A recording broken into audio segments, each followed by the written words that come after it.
The Leominster City Council meeting is funded in part by DeCarolis Insurance Agency at www.decarolisinsuranceagency.com and by Avidia Bank at www.avidiabank.com.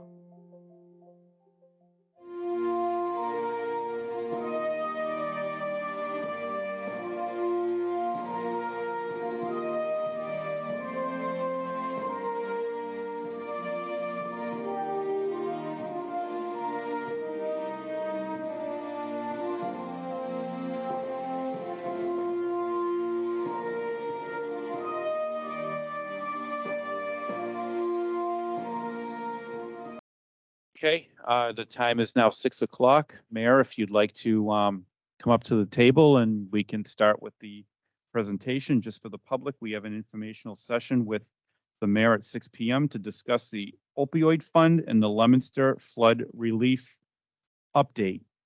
So if you would like to begin, Mayor.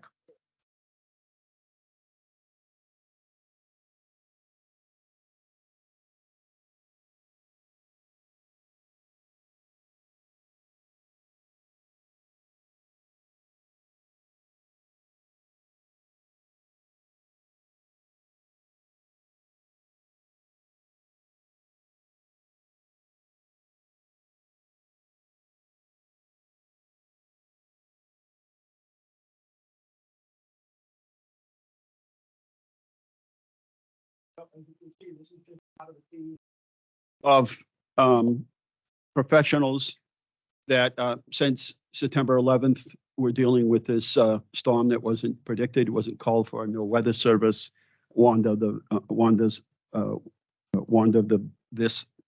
situation, and you know pretty much the rest of the story.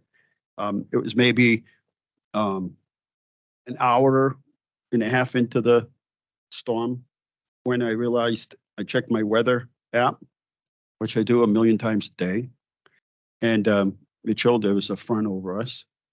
And there's that little button you can kind of follow the weather and see what's going to happen in the next 3 hours. And it didn't move. Bless you.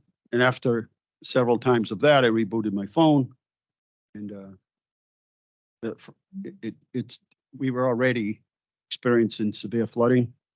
So at that particular point, we knew if that front wasn't going to move, then we were going to be in trouble. So we called a state of emergency. We called in every available city employee that we could get. And I think just about everybody responded that could, right, Chief? Everybody that responded immediately. And then the Chief's called in for mutual aid. We had state police here. I don't know how many fire departments, Chief? Yeah, towns I didn't recognize. Right. So we'll get into some of that later on. But we'll try to stick to the presentation here to bring you up to speed as to where we are now. NOAA said that this was a 1,000-year storm. The weather services had it at 500, some at 800, some at 9 inches, some at 11, some at 12. I guess it depended on where you were. All the city departments responded. We called a state of emergency immediately. Emergency management, including Director Dawn Brandley, responded, and it was a quick response too. The Secretary newly, well, she'll be getting appointed permanently, Secretary of Transportation, said she was actually in town, and by the time she left downtown and made it to halfway around Devon somewhere, she was getting calls and said, well, I had just gone through it. It was bad, but I didn't realize it had gotten that bad that fast, as an example. So MassDOT came out. People were really quick in their response. And there was another situation going on, on Route 2. That was completely shut down. They're backing cars off the highway. So that made it difficult for state police to free up people, but they managed to get staff and sent them to us along with supervisors. MBTA responded. The state police, environmental police help us close roads. It was at night. It's raining hard. You think you were on the road, but you really weren't. If you were at the mall, all those detention basins, people trying to turn around because of flooding. As they turned around, they ended up in a detention basin on the roof, waiting to be rescued. I forgot how many cars we towed, but it was dozens and dozens for days getting towed out of the mall alone. Governor and the state delegation toward the damage and committed state agency assistance.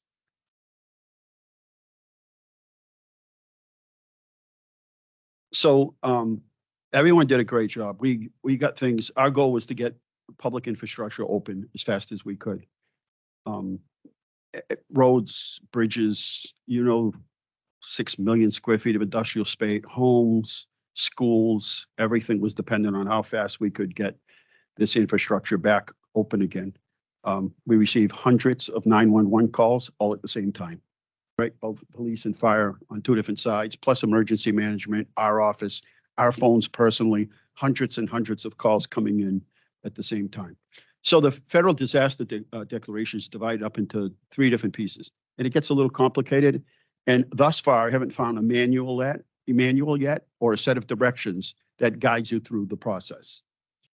And it's not that we haven't asked for one, but I cannot find a real detailed sort of explanation step by step as to how you handle this. So it's divided up into 3 different categories. One is public assistance, damage to city infrastructure and property, then small business administration assistance, and then individual assistance and some small business and private property.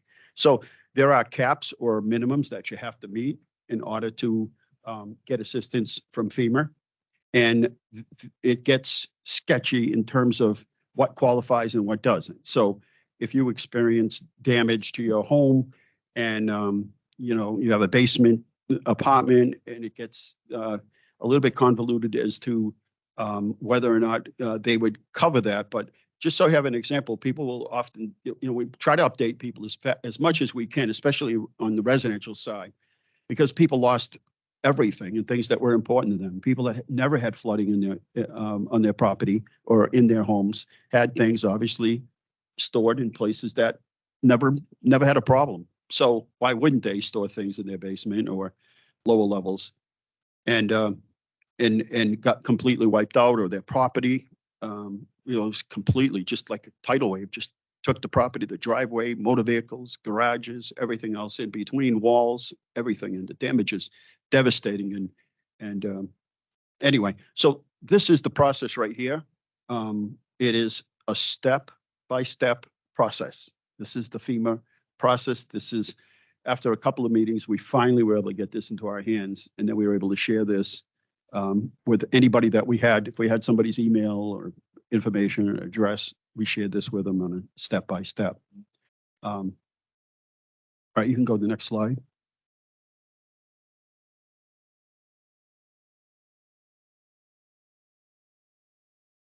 You want to take this, Wendy? I mean, Wendy, just so you understand that this team, so after you put everything back together in terms of public infrastructure, just to get it open again, it has been nonstop, constantly with this team, working nonstop on working with FEMA and MEMA to get everything that they need. And we learn new things every day. And well, anyway, and so Wendy can take this piece of it because I think she understands this the best. Do you mind doing that? Okay. So I think the most difficult part of this is that there's always, to put it best, is always some timeline you're not quite aware of, and information that you think you're doing the right thing, but you're not sure. So we move forward. So when we started the process, we had the state building inspectors come out here, and they advised us that we needed to get as many forms as possible in for individual assistance for homeowners that had damage. So we created our own form and we went forward, and we had people, many of you referred it to people, got people to sign up. So we did that, and we were told that that was to reach a threshold to get the actual form from MEMA. So we got, in one weekend, got 500 people to sign up. So that reached that threshold. Then we actually got the actual MEMA form. So all those people that signed up over the weekend were rolled into the new form, and that totaled 1,400 claims for the city, which is a lot of people when you're talking about finished basements and all that. So one of the other things that's important with individual assistance is proving that your low and moderate income people were impacted in your city, in your residents. we knew from where the damage came, a lot of, we were on Saturday morning, we were down the Adams Street area, making sure people were okay. And we had to, the public safety officials were down there because a lot of people had damage they didn't know, to electrical panels and that sort of thing. So we did an analysis of the 500 forms that we had and found that 61% of the people that had damage were from environmental justice neighborhood, which is important to FEMA. So that was another big thing for us to reach that hurdle. The damage is everything from retaining walls to finished basements to cars to personal property. It's all very expensive. So we do the best we can. We get everybody to fill out their forms. And now that portion is still under analysis and we're waiting to hear whether or not, just like the rest of it, we're waiting to hear whether or not we're going to end up with getting that. So that's the first, there's 3 different categories, as we said. So that's the first. That's the individual assistance part. We're pretty much okay on that. That's understandable. One of the things that's confusing is how FEMA looks at things. I don't know if this is next slide or one of the future slides, but is in terms of space. Finished basement space is a different definition to FEMA than is what we think of as finished basements. So we'll explain that a little bit later in terms of their definition. And it certainly changed. So under the category of small business assistance, we had 33 buildings in the downtown alone that were flooded. FEMA and Small Business Administration assessed businesses on October 12th and 13th. So people from FEMA, ourselves, consultants, engineers, divide up into 3 teams to look at the individual assistance, small business assistance, and the public infrastructure part. And our economic development team and the Chamber of Commerce had been in contact throughout the process. And we just kept sending out large batch emails and reminders through text any way we could of, please let us know if you had any damage. Whether you plan on, filing a claim or not, we need as many as we possibly can to make up the aggregate so that we then qualify. Here are just some pictures. Remember, there was no one set location in town that this didn't have an impact on.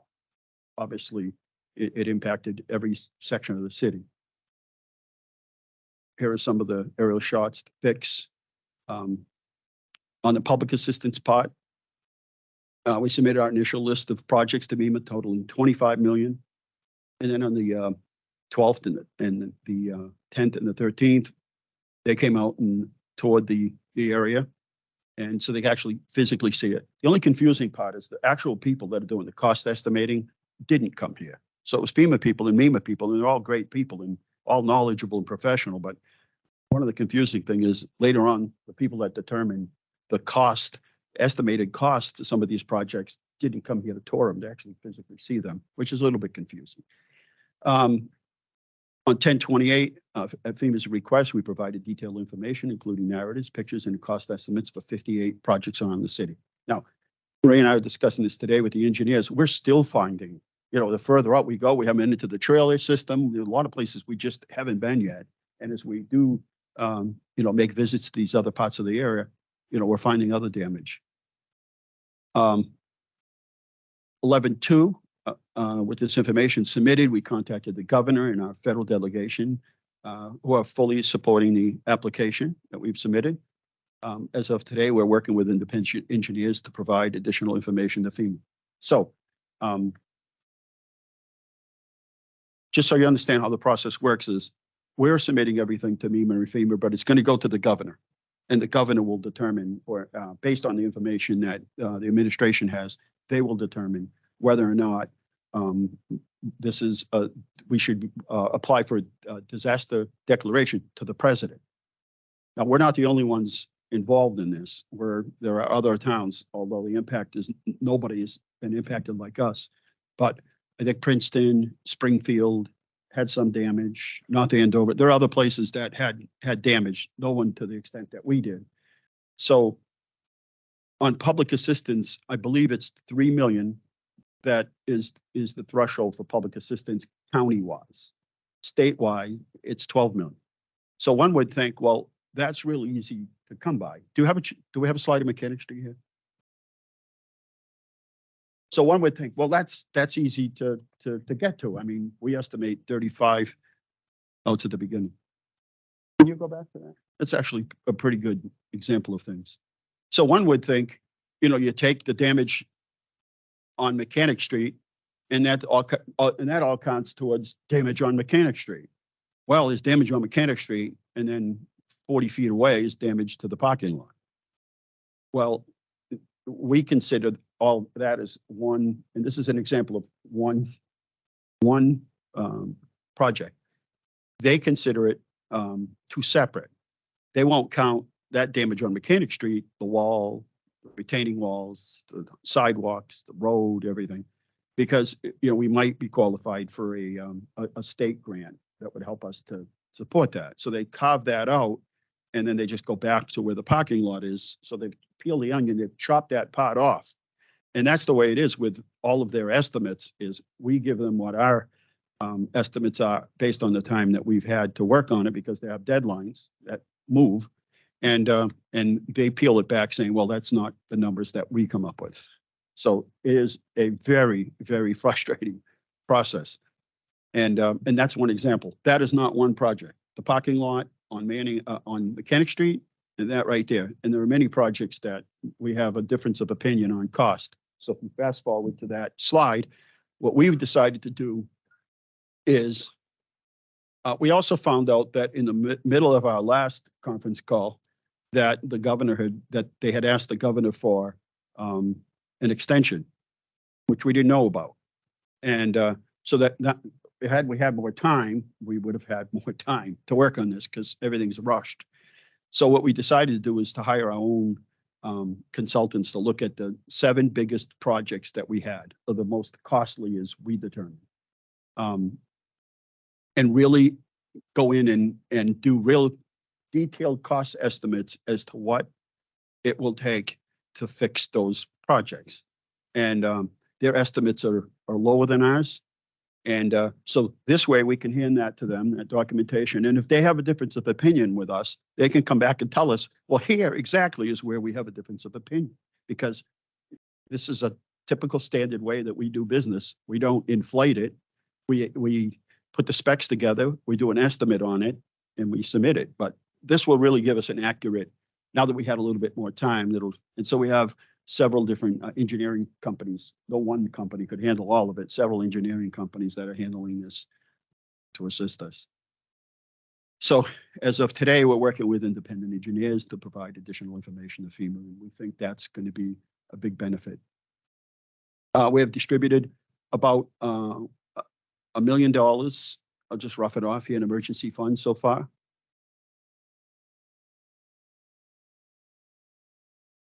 There's the breakdown. We've included, did we already pass out those documents from the United Way? Did I have them? What's that? Okay. Yep. So we did the $1 million that you already appropriated from the stabilization account thus far. That's for the public infrastructure, hiring engineers, hiring contractors to open up Mechanic Street and all the other projects that you've seen around the city.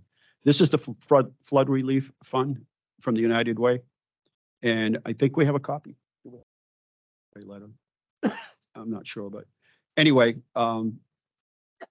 as you know, the United Way got 520 individual businesses and foundations that have been assisted so far. $479,389 has been raised and will continue to be dispersed. Right now, $20,000 went to Ginny's for food, clothing, household items, shelter assistance. Spanish American Center, $20,000, prepared meals, food, clothing, household items, and sheltering. Salvation Army, $10,000 for food, clothing, household items, and cleanup kits. In the city of Leominster, we received $250,000 for critical infrastructure to get heat and hot water tanks replaced, and for a total of $300,000. So if you look down to the city of Leominster, I think what we agreed with the United Way and some of the larger donors was, even though the weather wasn't bad, we actually had a pretty warm September and October, but winter was coming. And just explain, and Fire Chief say he can explain it much better, but anyone's electrical system that was submerged is pretty much obsolete and needs to be replaced. When they dry out, it becomes a fire hazard. When they dry out, it's almost like when they dry out, it's almost like a wick, and any electrical spark or anything really could ignite that electrical system. So very dangerous. But we really focused in on getting to as many people as we possibly could and families as we could, so we get their hot water tanks replaced or repaired, and the same thing on hot water tanks and heating systems. Because CDBG on our community development block grant program, we contract with a lot of private contractors.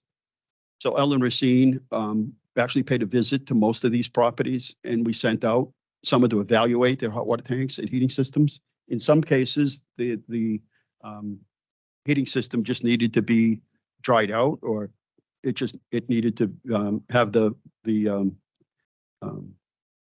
certain components, electrical components replaced. Some was just lighting the pilot, and the same thing on the hot water tank. So we didn't want to go in and replace things if it wasn't necessary. When it was deemed necessary, then we did. And how we did that is we said the only, the largest donors said, look, we really want to make sure this money goes to the people who need it the most, who really don't have the resources to get themselves back with their heating systems and hot water. So that's really where we want to see the money go. And there was no other fair way to do it other than to look, and because 61%, as you saw, of the areas, the community justice area, we looked at our core area, which is the community development block grant, or anybody that qualifies under low to moderate income under the federal guidelines. And that is the way we took the applications. So we triaged it. Worst first, people that needed the most help got the help faster than somebody else that maybe didn't. At first, we used some CDBG money, and that was looked at as a loan program, but we changed that. We went back, and anybody that had a hot water tank or heating system repaired under the CDBG program, we circled back and used those funds to pay that off. So there's no lien on their property or anything, but we just figured we could get more people if we use CDBG and this funding. But it turned out in some cases we were able to help people in unrelated things using the CDBG money in those same homes that maybe had code violations or other things. So that actually worked out better. So we've gone through that list. Do you have a slide on that? Breakdown, next slide. So 250 from the United Way, 113,000 from other donations directly to the city, $50,000 from the Community Development Block Grant Program. And so far we've assisted 45 families with furnaces, hot water tanks, electrical panels, so they could move back in for the winter. And again, we kept track of that. We've sent everything weekly, bi-weekly to the United Way. They've reported back to the donors. But there had to be a system set up where it's a fair way of doing that, and you're helping the people that need the help the most. So a real team effort. Everyone jumped in and just stayed with this until we actually could clear their departments, and when there were no more road closures and areas that needed to be blocked off. MassDOT's still here working with us. They've been a tremendous resource for us. Thanks to them, and MEMA and MassDOT and MBTA, Office of Dam Safety, went out and checked all the dams. Luckily, part of the problem is I think people think the dams just washed out. The water went above the dams. When I was standing at one of the dams at at Distributing, it was dark, but I could see the water, and the water was coming around and above. That's how much water there was. No dam is prepared for that. And Senator Cronin's office and the state rep are working to get additional state funds allocated for homeowners. Senator Markey, Senator Warren, Representative McGovern, and Governor Healy, and all supportive of us, our efforts trying to get a declaration. And we're not assuming, because we've estimated at 35 million, that they're going to agree with us on the 35 million. And that's why we really haven't stopped yet. We're going to continue to do this until they tell us there's nothing else. The deadline's done, and now we got to submit it to the governor. So we're going to continue on until December 11th. The final day is December 11th, and we're going to continue on. Some of the issues that we faced is some people, it was a warm fall, and we did receive quite a few people that come in late because they didn't turn their furnace on. until late because we had our first cold days in the last week or two, and they finally turned the furnace on and it didn't work. Hopefully those are repairs and not replacements. Anyway, thank you to all our consultants and contractors gone above and beyond to assist us. They dropped everything to help us with this. And do we have another slide? In the midst of all this, we've continued to have fires where we've had to fight fires, and we've had issues where there have been issues where people have needed to be temporarily placed into hotels because we've had disagreement with the landlords about who's responsible for temporary placement. And this goes on in the regular work that gets done every single day of the week. And we try to help as many residents as we can. Now, there are some places that we have easements and on certain properties as part of our municipal efforts. And there are places that we don't. There are places we're trying to figure out just who owns this. This wall fell down. Whose wall is this? The city made somebody put the wall up. Is that now our property? We think so. But a lot of this is just trying to find other resources, whether that be MassDOT or different grants to help in situations that they meaning FEMA, might not consider, receiving the assistance. So even if we don't qualify for individual assistance, and small business might step in to provide loans, but I know nobody wants to get a loan. So we're pursuing this from every angle you can imagine, and we're getting as much documentation, as much detail as we can. And you can see in that flow chart we gave you, there are a number of steps, which is validation, which is, and I can understand this. There are storms around the country. And if every time everybody went to FEMA and said, can you pick up the bill for every storm that we ever have, it gets very expensive. So the system is, I think, complicated, probably because by design. And there are just some of the things that make us shake our head and other things that make sense, but it's the process. We didn't design it, and we're just trying to work within the system. So that's our quick presentation. I'm sure you have questions, and everyone's here to answer.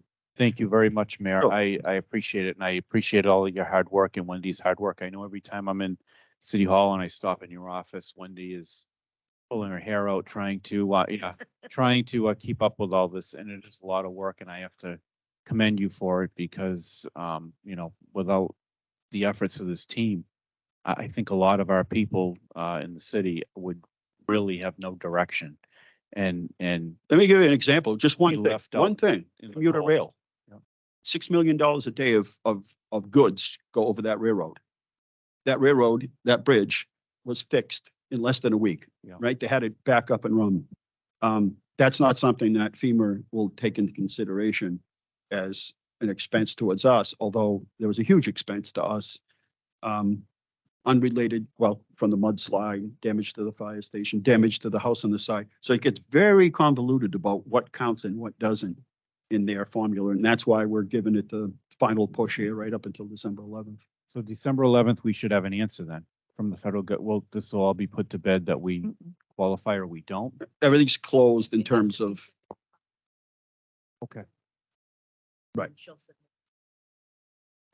All right. And let's hope that, whatever's looming in Washington, DC with this government shutdown, I don't know how that'll affect us, but hopefully that doesn't happen so that we can keep moving along. But does anybody have any questions? Councilor Schaffler-Zephyr? Yeah, I do. Thank you very much. Thank you very much to all of, the city workers and department heads for coming down. We all know how hard it's been or can imagine how hard it's been based on, what we've been told. So the December 11th date, when do you have to get the information to the governor so that she can meet that December 11th date? Do you know? Oh, wow. Okay, good. Okay. So the city is working on that to get that all resolved. And in the meantime, I'll just show you an example. Yeah, go ahead. Okay.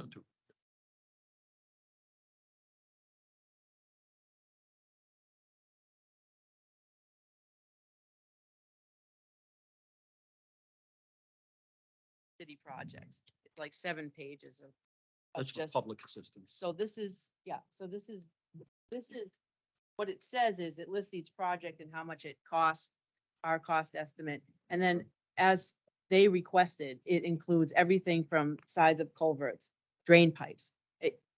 If there's a sinkhole, the size of the sinkhole, that's what this is just submittal number 2. This happened to be the one I printed out, but. And to confuse issues a little more, and Ray, jump at me if I'm wrong, engineering might not count towards that first initial assessment. The But if you cost? But if you get the declaration, it counts towards it. So in other words, they make it very difficult for you to get to those threshold. So once you meet it and it's declared a disaster area and you get approval on, public infrastructure, then some of the things that didn't count towards the original application count. So so the city is pursuing that. And then in the meantime, homeowners, there still is money left from the money that's been raised. No, we don't have any more. You don't have And any more. Okay. We have, actually, we have more applications than we do people, families. But that's based on how much money has either come to us directly or the United Way. So they may be collecting more money. We haven't. got Okay, so the city is the 250,000 that the city got from the United Way, that. plus the 50 that came from where? 250, CDBG, right. So that's basically the pot of money that the city used to help local homeowners. We have maybe a little bit in there, but I think we've overspent to some extent because we have still people coming through that are just turning on the heating system, or maybe they were gone or visiting and they just got back or whatever. I mean, there are all kinds of different circumstances. Right. To assess this.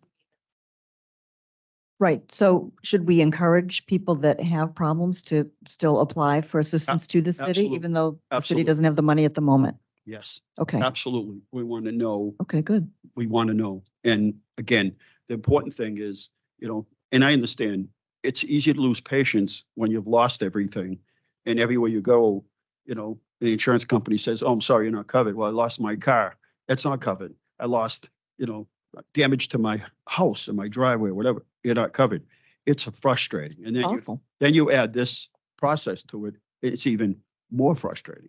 So I get it. And so, but I just want to make sure everybody understands that the money is being spent triage. Where's first? It's the people that come in. We have applications. We know we all know what the qualification levels are, and that's how we handle it. We give it to the worst first. And there had to be one system in place. So there is no favoritism. It's based on income eligibility, and that's how the CDBG program works. I haven't heard that from anybody, that they felt like they were being mistreated or, treated badly because of where they lived or whatever. I mean, I've heard people being frustrated in terms of the process in Yeah. general. And then, Yeah, as well. We've seen the damage. Do you realize you had to go to like Auburn, Mass, or past Auburn to get a dumpster? It is unimaginable how much property and things a chair can be replaced, but personal things that people had that were, handed down for generations, or pictures or things that were important to them, that can't be replaced. And there were just dumpsters filled with them. You couldn't even get it done. In fact, people charging extra, and the company that picks up our trash actually brought down dumpsters and reduced the price. And so did the transfer station take, whatever had to go there, took it for free. But it's we don't even have a tally on it. I mean, just what we took out of total field is, 30 or 40 dumpsters. That's just there in that one location. and people were very appreciative. I mean, I've heard that Yeah, over and yeah. over Oh, no. about that. So the city is going to apply for FEMA assistance. That's But- what this is, we're doing Right, now. right. But and that will be to continue fixing things throughout the city. If you go up Exchange Street, we did the road that goes out in the back because we have an easement in that bridge. Mhm. That's our responsibility. So we went in through the back, a temporary solution. Now they're fixing a permanent solution in the front. That's being done. The little bridge up by, as you get up towards the old ski area, Yep. that little bridge they inspected after we brought 800 tons of stone over it to fix the up towards the dam. Then the bridge people looked at it and said, oh, no, but we're able to get MassDOT to fix it. And, but that's only going to last, that's a 2 or 3 year fix. So the money we're applying for is going to be for a complete replacement of that bridge. So you may be going over things that are temporary fixes right now. Right. We So, haven't fixed them permanently. We right. fixed them to And get them open temporarily. All those are part of the projects that we have submitted to FEMA. So if we get the FEMA money, that's great. We can fix things permanently and get everything fixed. If we don't get the FEMA money, the city's already spent a lot of money, right? And in having to. So if we don't get the FEMA money, those things are still going to have to be replaced, right? Absolutely. Okay, Sure. okay. And, you know, I think FEMA, from what I get, is my personal opinion, feels, well, the city's eligible to apply for certain grants along the way for small bridge replacement or, you know, some of the different parts of funding that there are for different things, but that's work. When you can tell, I mean, Right. every weekend, every night, I go in this weekend, Veterans Day, day before, Wendy's working, Saturday, Sunday, I talk to her. I mean, there are people working on this, the engineers, our engineers, day and night. I'm not exaggerating. We really are trying to we want to meet every category, not just the public assistance. We want to get assistance to small business. We want to get assistance to the individual, you know, property owners. Right. And right now, the city is looking for help for you, right? Is that right? Like somebody to help you with the process, is that right?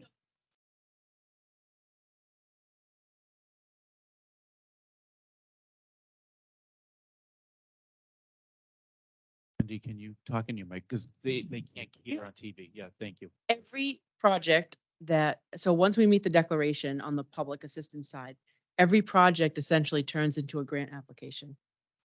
And you have to, so it would be so let's just say something cost $100,000. You have to prove for every project that you meet a cost benefit analysis, which is a lot of work and it's complicated. People go to school for it. So there are people out there that manage that. And there's actually a girl that I talked to, and that this is her thing. She likes to do cost benefit analysis. So good for her. She's so let her, do this. But so that's what we're putting out for. So once we get the declaration, we would hand it over to them essentially with backup from all of us. But just so people know, this that the DPW did, they gave us 4 days, including a weekend, to put this entire, and this is just one submittal, but it just, and this. Been all up. Yeah. Straight. Okay, we'll do what we have to do. If we have to do it, we're not going to not do it. We need to get this funding. So we did it. And then, they just deadlines kept moving ahead. And well, we'll get another week to do this. I'm like, well, we could have told us we had a little more So time. the one thing I don't understand yet, after December 11th, what's the turnaround time for the rest of all this? Do The we know? notification. No one knows. No one No knows. one knows. Nope. Frustrating. To be quick. I don't think the governor's been out there. Yeah. She's been briefed by every single department in the state. I don't think it's going to be very long that she turns this thing around to request it from the president. Right, because people, yeah, Yeah. it's, yeah. I'm hearing from a lot of people that are frustrated, with, they need to know, Yeah, thank you, Mayor and Wendy and all of the city staff that came along this evening. As a ward counselor, we very much see the bifurcation between the public side and the private side. I've seen nothing but accolades on the public side. People are very pleased with what's going on. We've seen nary a complaint. On the private side, especially as a ward counselor, not so much. And you can understand, as you mentioned, people are frustrated. I get it. They're getting turned away by their insurance companies. They're getting turned away. The city has a limited amount of money to work with. It's really a pittance compared to what we need. I had a conversation with Senator Cronin last week about a bill in the Senate and the House for disaster relief from them, which a portion of might find its way back to Leominster. Any word on that, update on that at all? Wendy talked, I don't want to speak specifically for him, but in general. So they put, I can't, it's either 10 or 15. 10 million is million, what yeah. I heard. Okay. Yeah, So that's in a supplemental bill, I believe. correct. And the problem is with that is that it's essentially like a bond bill. And once that is approved, it's not for Leominster. It's for the state. Right. So we're going to have to prove to them that, we've had this horrible loss of damage, which shouldn't be difficult. And so we essentially have to compete Right. for that money once it's As you know, in my ward in particular, I have some pretty serious damaged homes. I mean, some of the most damaged homes in the city. And there's just, in fact, I'm meeting with some of my constituents tomorrow. There's really not a lot of places for them to turn. That was some sign of hope, and anything I can sort of turn over for them, I'm trying Well, to do. And this isn't any kind of solution at all, but, they've actually they said if people have the means to pay to get these things fixed, or the insurance pays for it, later on, if you had insurance, they deduct that. So if there was $20,000 worth of damage and you made 10,000, and then, so it's very complicated, but I just didn't want anybody to think this is a quick and fast Yes. solution. It's, our estimate on public infrastructure is 35 to 45 million. And our estimate on the individual assistance, what's the number, the last number we're using? I mean, it's, yeah, at varying Anyway. degrees. 60,000 or Yeah. so. You get into small business, you get onto behind UC Press, that's a $300,000 to $400,000 repair. Just there alone, get into some of the pictures we showed you, get into some of these, houses that were, next to railroad tracks, Pleasant Street or whatever. The damage is in hundreds. Now, we got to get to millions. And that's the issue here for us, is that's why as many people can get to us and let us know if they haven't. They may not think, hey, I'm just going to pay for it myself. I wasn't going to submit anything. I'm probably not going to. But if it helps to add to the cause, then fine. So even people say, I'm not going to buy, I don't, the government, I'm not waiting for them. I need to get moving. If something happens, fine. We need that because it gets us to that level where we meet the minimum criteria. And again, some are 20,000, but some are 200 and 300. But we need millions to meet that criteria for the individual. Thank you for your efforts. Thank you for keeping us posted. Angelina, did I see your hand? Thank you, Mr. President. And good evening, Mayor Wendy. To the team that looks rather weary and tired from all that hard work. So, in the same vein as my colleague in Ward 4, receiving some calls, spoken to people who actually been remarkably patient, I think, and tough through this entire disaster. But they often pose the question, look, we had to do something. I'm not sure what their income level is. I'd say moderate, but we had to do something. We went in, we replaced the electrical panel. Is there any chance we're going to get reimbursed at some point? I said, to be honest, I don't know. So, and I'm sure you don't, but let me pose that question to you now. That's a possibility. We've got to meet that threshold to get the individual assistance. Now, what small business group said is, well, even sometimes we may provide small interest loans. If that we don't meet the threshold, and there's still some possibilities that small business would provide loans to individual homeowners. And that's what we understood, but none of it is in writing anyway. Like I said, there's no manual that says, hey, you're now dealing with FEMA and here's the process. We've even called other communities that have experienced this, and this is a once in a lifetime. I mean, we had no issue at all during the ice storm. We got reimbursement on that. The Halloween storm that brought down the whole grid, we had no trouble, no issue with that. And again, I can understand that it's set up to be tough, to be very, quantitative, right? That's the whole process. Like, I'm sure there are communities that say, oh yeah, we got $100 million worth of damage. And they had maybe, 20,000. I guess they exaggerated.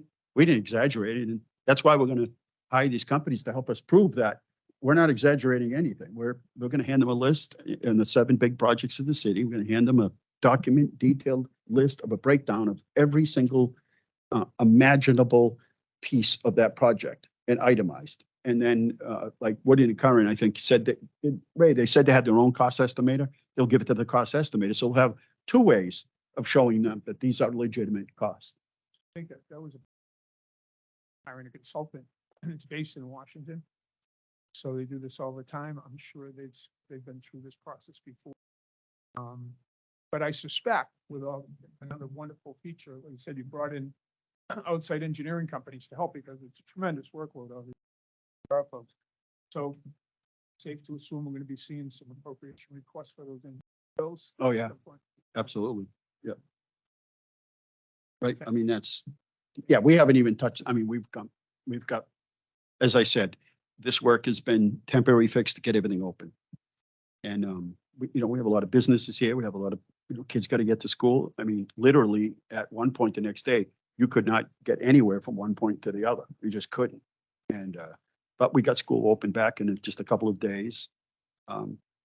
So I mean, we worked hard at it and hit it hard. At the same time, we were trying to help any local homeowner or business that we could. And we had pumps. I don't know how many pumps we had out, and generators.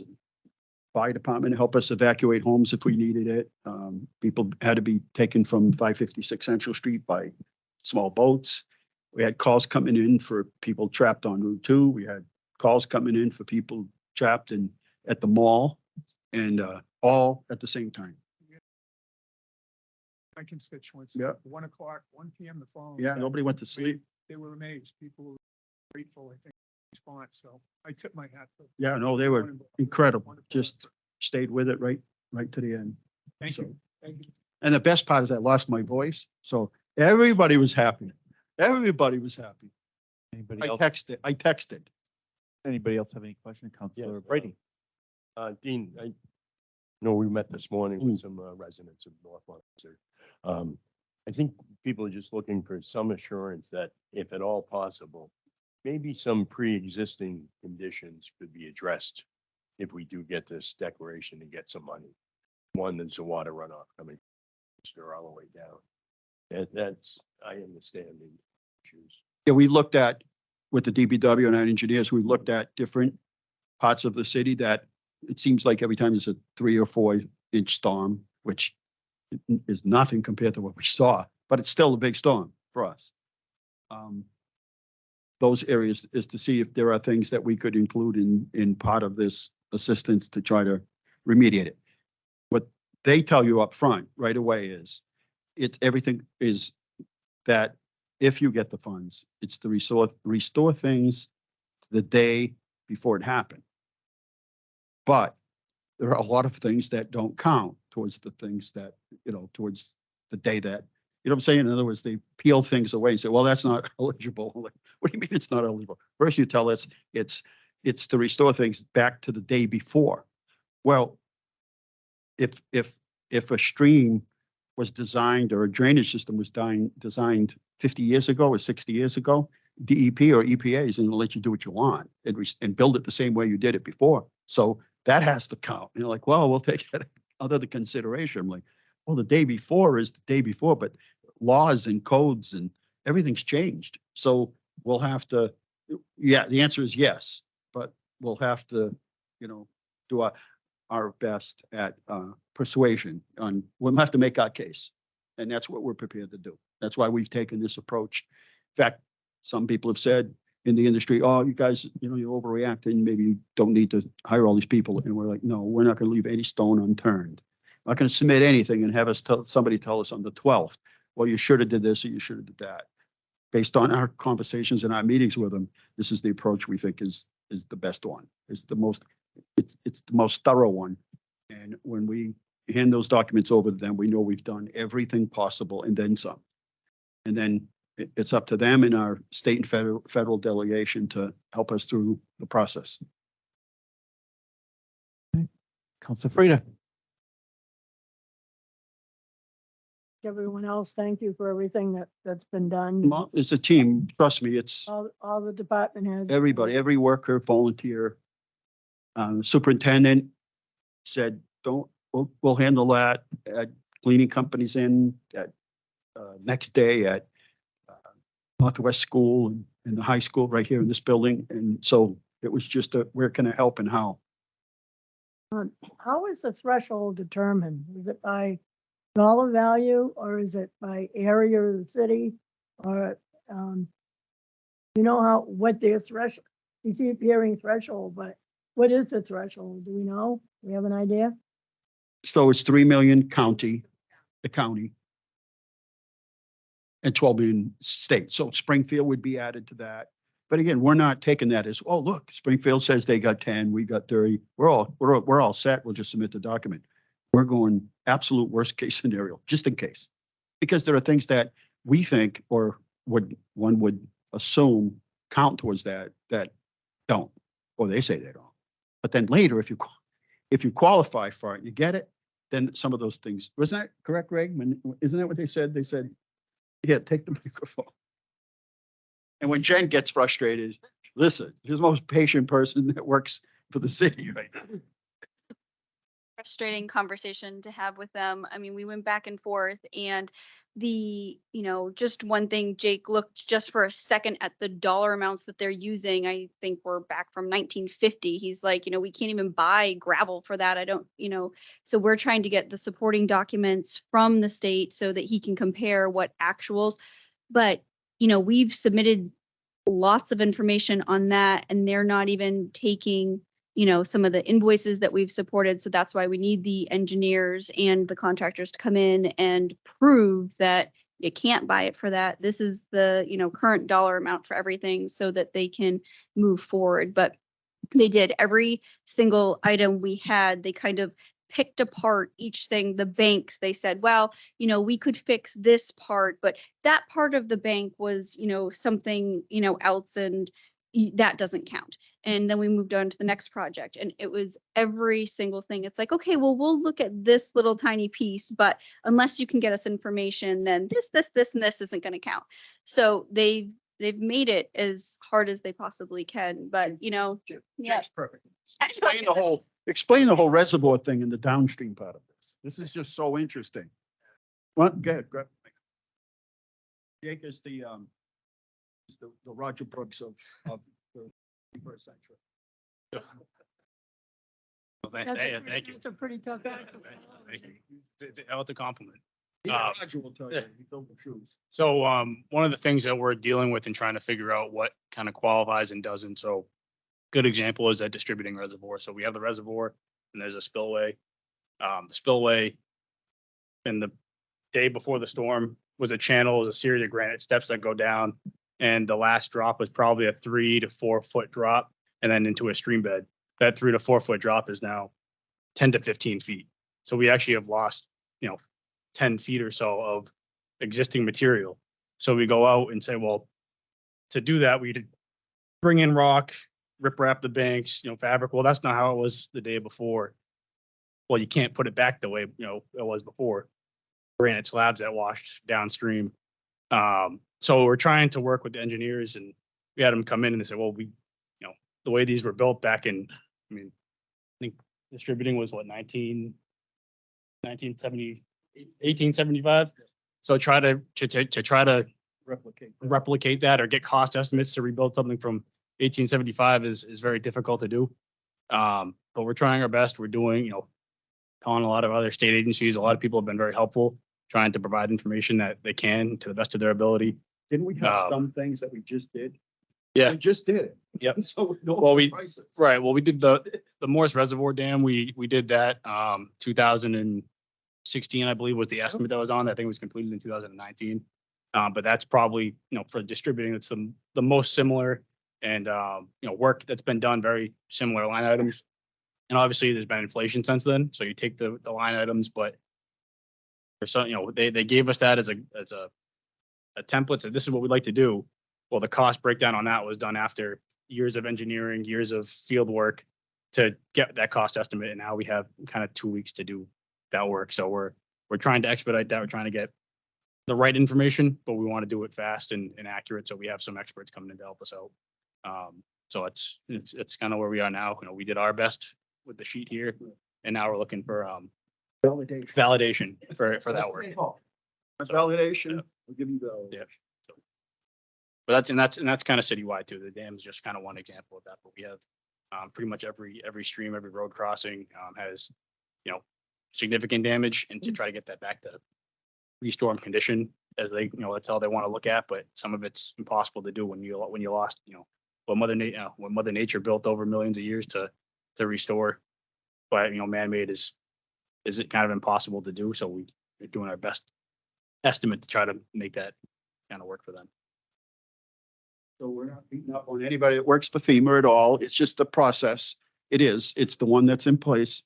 I think its purpose, I've said it to them plenty of times. It's in place to make it very difficult, obviously, and not easy. And so we know we've figured out the steps on our own.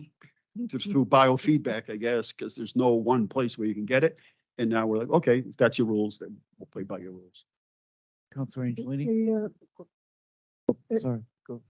I just had another Diane- question. Oh, okay, go ahead. I guess a comment too. I don't think we can forget how many dams we fixed over the years. Yes, I mean, we got notifications that we had some serious, if we hadn't fixed the Rockwell Dam, I mean, I can't even imagine what would happen downtown when what we were told back then. Fallbrook, all that area, I can't even imagine Fine. what So, would have happened. And no town, I honestly, that's not even, we're not even exaggerating.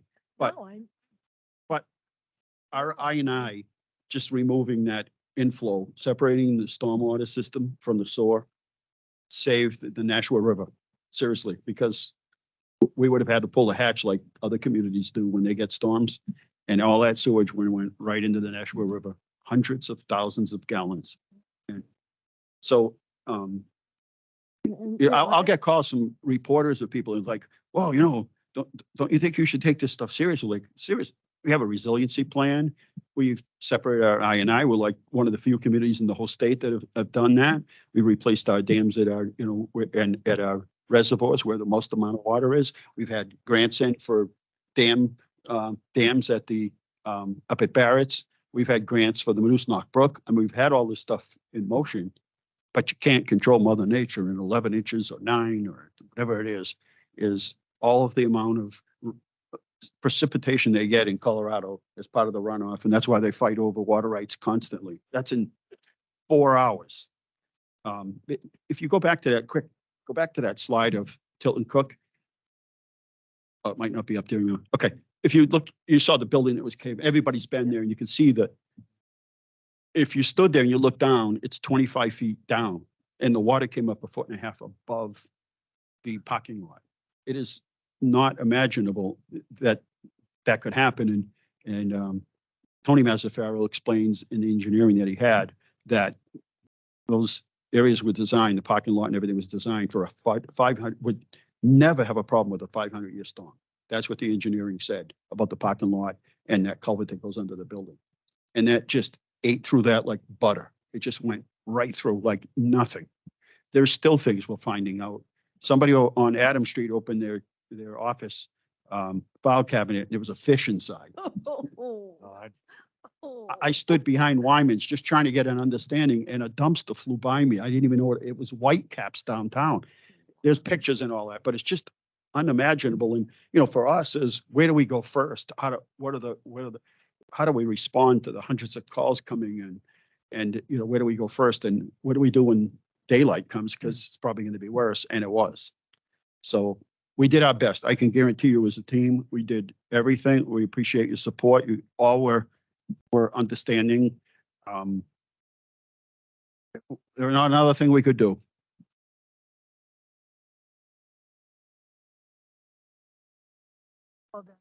Can't afford to fix what's wrong. I don't know if we can help them, but what are the alternatives? I mean, there's some serious issues out there with people that don't have the funds. I mean, 60, 70-year-old couples in their homes that. Yeah, no, we know, yeah. Well, in this process will help us, and that's what they tell us, that as we go through this meets it, this doesn't, maybe there's this program, maybe there's assistance here. Like the chamber set up a $10,000, like 1% interest loan for businesses, but that's a loan and that has to be paid back. It's 1%, but some businesses aren't in the position where they can go borrow $10,000. It may not seem like a lot for some people, but a startup business, $10,000 is a lot of money to have to, borrow. So some people have taken advantage of that. And so we don't know until, our hope is that first goal is to get all this approved. That's our big goal here. Okay, And, I have just, I do think in the beginning there was a lot of confusion. I mean, there was a confusion Yeah. of everything. And I think, the few calls that I had gotten with people that were middle income, blue collar Right. people that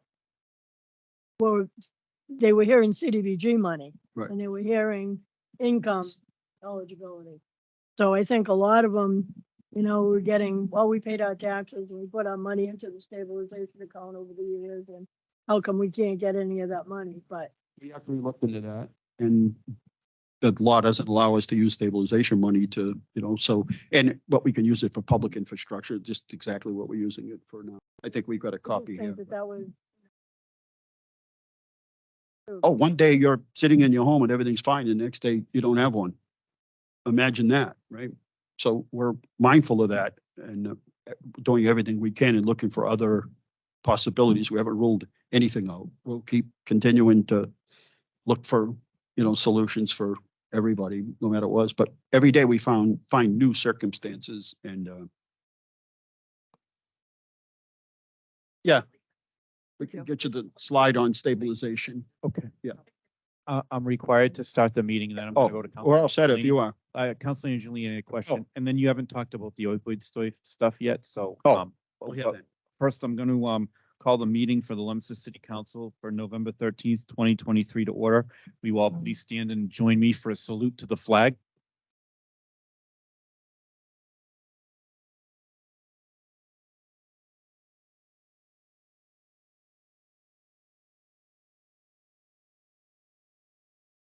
I am now going to take a roll call of the honorable members of the Leominster City Council, beginning with Councilor Bedanza. Present. Councilor Cormier. Councilor Ardinger. Present. Councilor Angelini. Present. Councilor Brady. Present. Councilor Shalfo Zephyr. Councilor Frida. And I am present. There are 8 members present this evening. At this time, I'm going to ask Madam Vice President if you are ready to approve any records this evening. Mr. President, I've had the opportunity to review the minutes, which were outstanding. September 18th of 2023, the special meeting, October 10th of 2023, and October 23rd of 2023. I find them to be in good order, and I would ask that they be placed on file. Okay, Councilor Shalfo Zephyr. Right. I have a few comments on the October 23rd ones, so I would ask for further time on those. That was our last meeting. Any other concerns?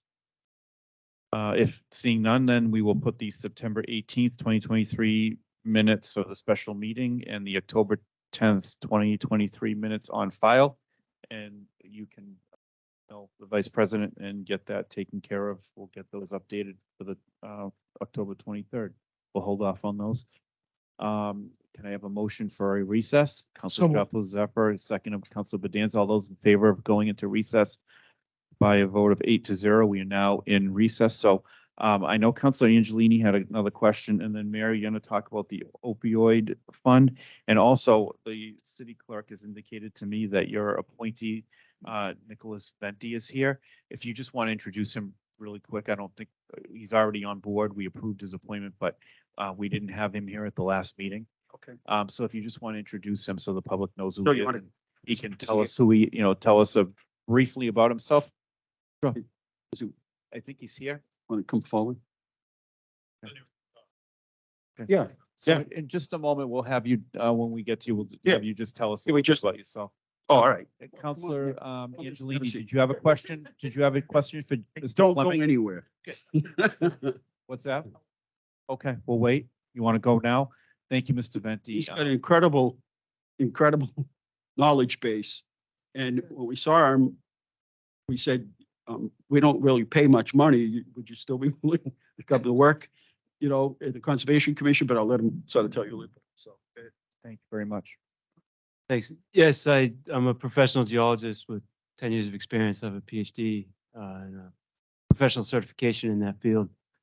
But I would say that the rest of the commissioners are similarly qualified, and but actually, I find the group very professional and well resourced, and Nick's a great organizer, and he's very well organized and professional as well. So it's great to work with them. I was on the Board of Health in Leverett, where I lived previously for a couple of years, and I served as the chair of the Board of Health there as well. So we dealt with some similar issues: groundwater contamination, public health threats, and many of those arrive through ground and surface water vectors. So there are a lot of similarities, but I'm happy to serve the city. I grew up here and I'm recently moved back, so it's exciting to be able to participate in a group like the Conservation Commission here. And he's a problem Beautiful. solver. Nice. One of his great qualities is he can help to solve problems, which is what we need, right? Yeah, yeah. As he said, he joins a significant other amount of members who bring different talents to the group, which makes it real hard. So he's willing even to take and I thought, we're gonna have to pay the guy a lot of money. And he's like, no, I'm willing to serve. I want to serve the community. And so we're like, okay, we signed him up. And he didn't change his mind in the last couple of weeks. So now, he can't get out. We certainly appreciate your service, and we didn't want to hold up your appointment at the last meeting because we knew there's been issues with, having quorums and stuff, so we wanted to make sure you were fully on board, and ready to go, so, and we appreciate you being here this evening and Yeah, thank you. for, for volunteering. There's certainly a lot of things that come before the board that are important and affect a lot of people and their property. That is one thing I discovered when I became a city councilor, was actually how many conservation issues that I would be dealing with, that kind of took me by surprise. So, is there anybody have any questions that they ask, or No, thank you. just thank you very much. Thank you very much for volunteering. Thank you for wanting to meet me and for expediting my appointment to the Thank you. commission. Thank you very much. I'm happy to help you guys. Excellent. So we'll go back to the, Peter had a question, Council Councilor Angelini. Angelini, up to the flood. Funding, if I may. So when you were talking about that, the amount of fill that was gone, right, we're talking over the spillway? Because I mean, I know through the storm, the amount of water that was coming over the spillway potentially erode the toe of the dam, right? Right. Yeah, so yeah, that's correct. So when I was talking about what I wrote, so the channel coming out of the distributing reservoir, Yeah. just granite steps that go down, that turns into the brook that goes down through Flat Brook. through Exchange Street. So that all of that material, if you've been down to Kingman, did you see the house on the corner there? So all that material that was there, he didn't bring in any fill. That was all that was washed downstream. So just an example, but that's along, as you go down Slack Brook, it's everywhere. The stream that used to be, I've jumped across that stream before, is now 20, 30 feet wide in some spots. So the amount of, debris that washed downstream is, how do you bring it, how do you bring it back? You really can't. You really just have to kind of take it what it is now and, kind of stabilize what's there as best you can. So that's why we, work like that is stuff that it's very complex, it's very intricate, and it's very specialized. You need to bring in specialized people to design it, to do the work. And it takes time to do that. It takes a lot of money to do that. I said stream restoration is not something that, we typically handle. And so that's one of the big things, when we're talking with FEMA, what do you, how do you attack that? It's something that we're not specialized in. Economic core Right, project. right. Well, it is. So I mean, so Remember we why, did the one houses up from Amigos? We Yeah. did that. We bought the other side. We purchased that. Ledger property, which is on the other side of the river. Looks like it's part of the high school project. It also goes down the Kingman Drive. Yeah. That was purchased from them. And then we did the stabilization project. That house would be gone. That house wouldn't have made it. But what they might say is they might either give us the money or say we're eligible for streamline bank and stabilization, which starts the whole process back to years and years of engineering and pre-engineer. It's a very lengthy process. So, but everything simple, everything that was upstream is now downstream. And everything that was 3 feet wide is 8 feet wide.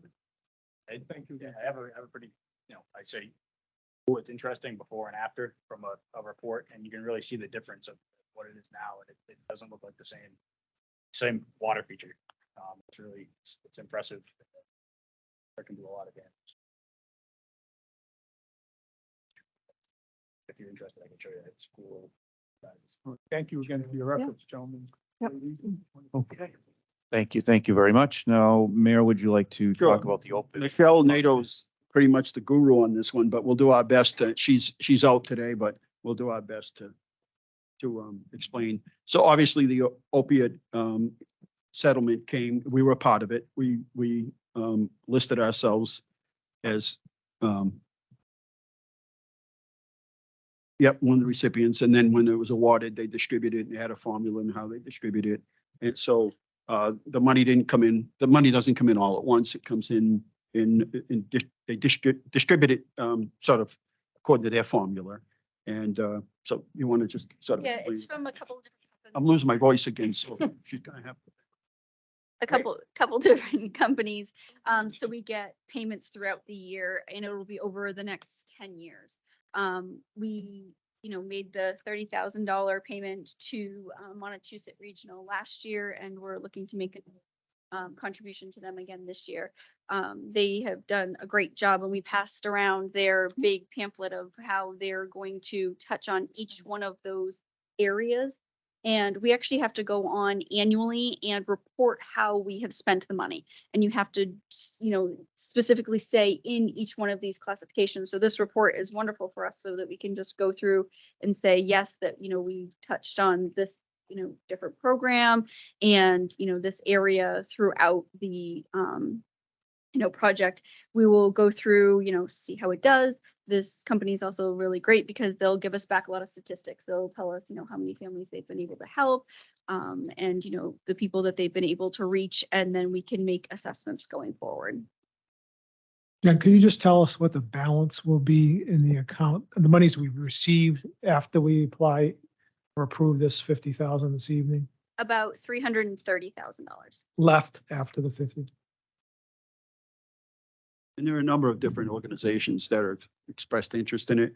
What we're really looking for is some sort of a measurement at the end of this. Monetary Recovery has really been doing a good job, really has done an outstanding job. But there are other organizations, but we really want to make sure it's quantified at the end. How do you measure that? That's the assistance we need from other agencies, is how do you put we gave the money. How many people did you help? And again, it's addiction, it's recovery, it's this setback. We understand all that, but they've really done a good job down there. And that's where we have been, I think we did some at Boys and Girls Club.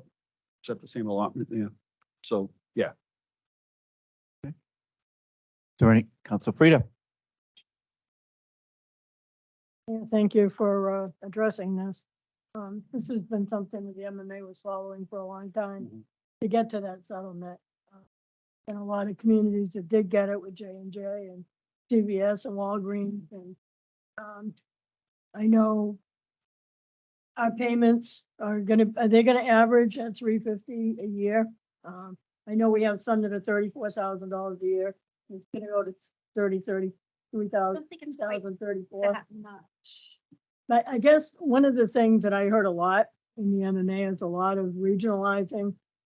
They use some of the money to hire someone that could really zero in on helping the kids in their own community, the people in their own community.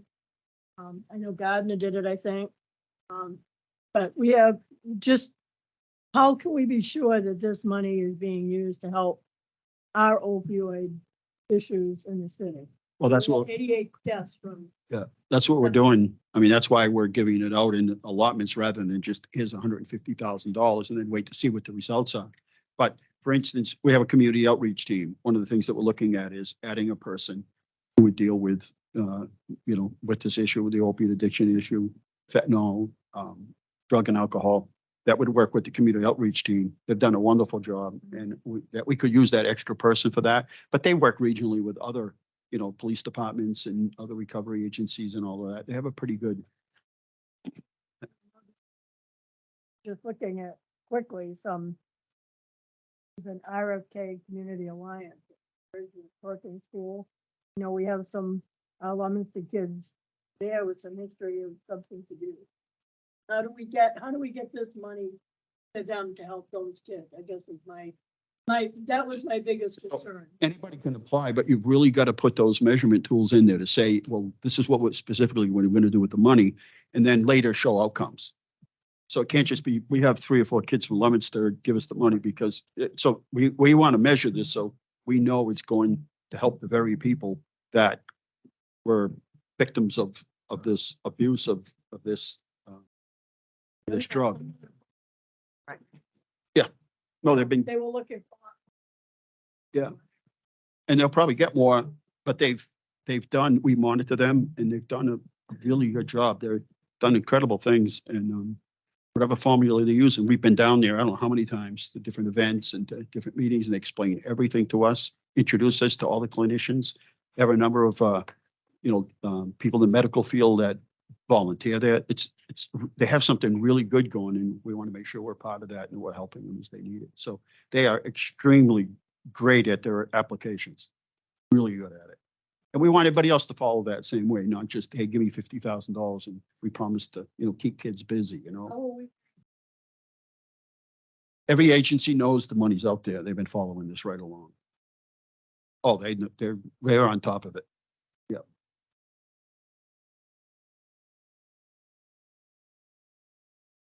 Absolutely. Yeah.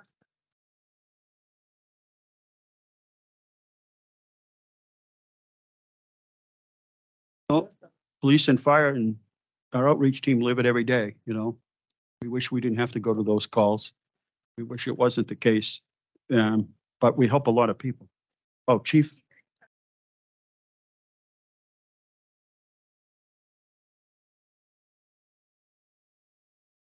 Good evening. Probably for the last 6 months, we partnered with Open Sky for a mental health clinician.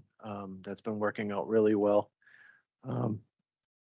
She's been, she does a lot of follow-ups in the city, especially with mental health. I mean, it's, my almost 29 years.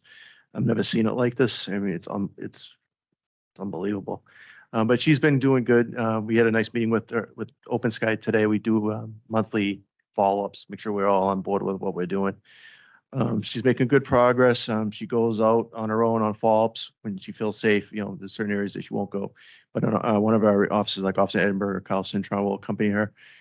She does respond to crisis situations when an officers make sure the scene's secured, and she makes her referrals and or sections people that need to be.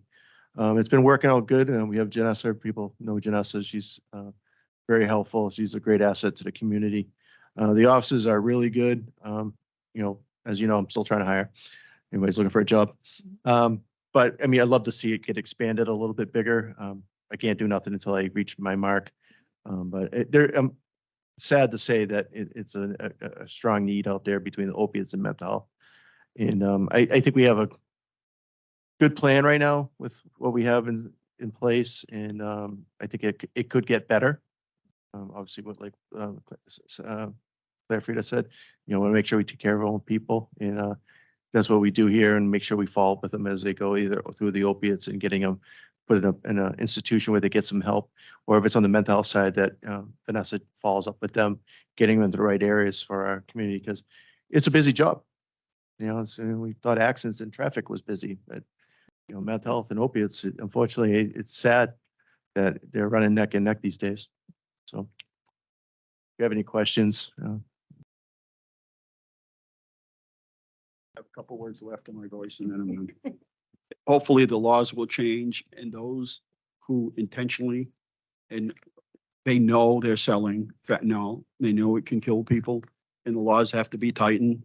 And as far as I'm concerned, I have no patience for it. If they give people, if it's considered, involuntary murder, whatever you want to do, the laws have to change. It is, we've lost a generation of young people.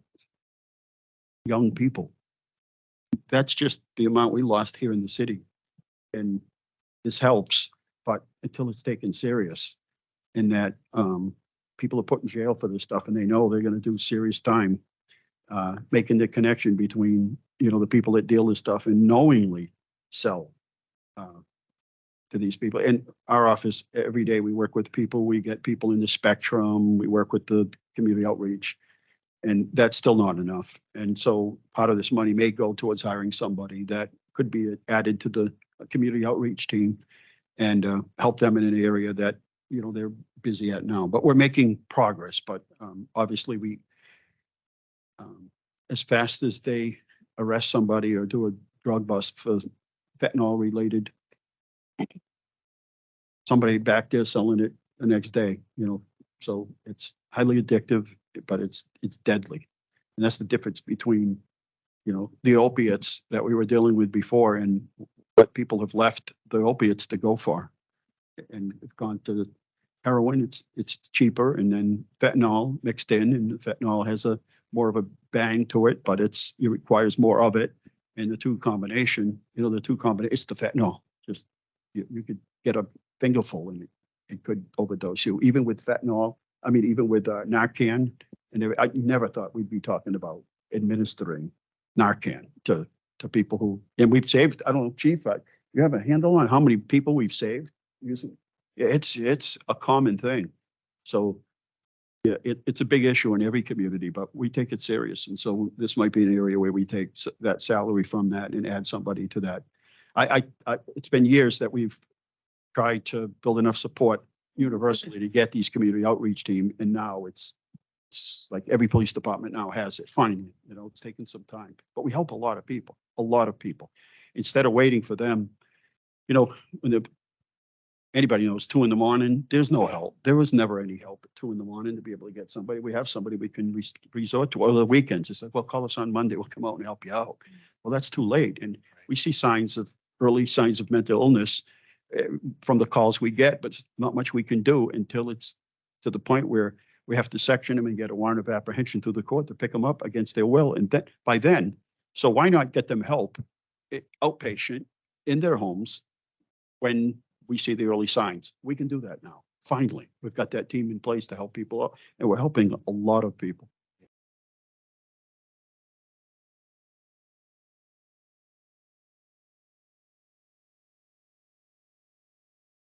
With good results, It's not people that are being, the court commits them for forever kind of thing. We get them in, they get treatment, we see back in the community it's always setback, but they do very well, back into the community. If we can get to them as early as possible, even before the warrant of apprehension. And that's our goal, is to help people as soon as the call comes in, we notice something isn't right and that they're experiencing some early signs of mental health illness, we can work with them right away. Why wait? Right.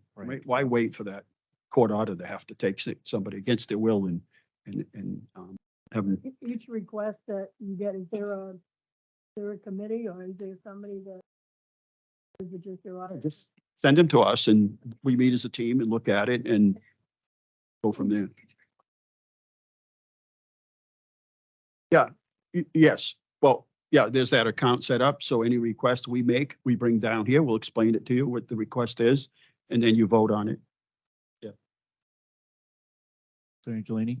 Thank you, Mr. President. I just want, this is a wonderful document. It and is. It talks about treatment with Suboxone Mhm. and then getting people GEDs, getting them a job. So it's a full spectrum, Mhm. recovery and back into society, hopefully with a productive citizen. But I think there's collateral damage from this as well. And I'm sure the chief may be able to enlighten me a little bit more, but I understand that this has also created a shoplifting epidemic. What has it been experiencing? Tremendous amount of hope.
But remember, if we arrest somebody and we find out that they're using, that's another opportunity for us to get them help, right?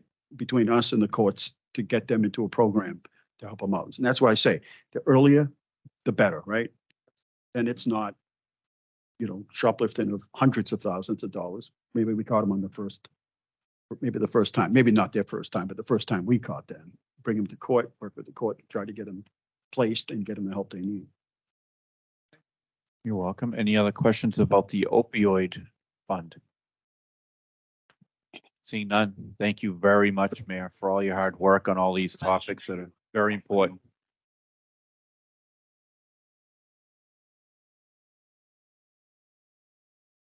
Thank you. We don't have all the answers yet, but we're telling you, we submit our application, every stop.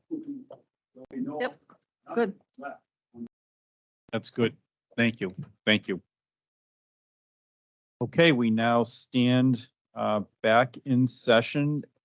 Actually, I apologize. We are not back in session. We have 1, 2, 3 public hearings in the public forum first before we go back into session. The first public hearing is under legal affairs. Councilor Angelini. Thank you, Mr. President. This is a public hearing, actually. Continued public hearing before the Legal Affairs Committee.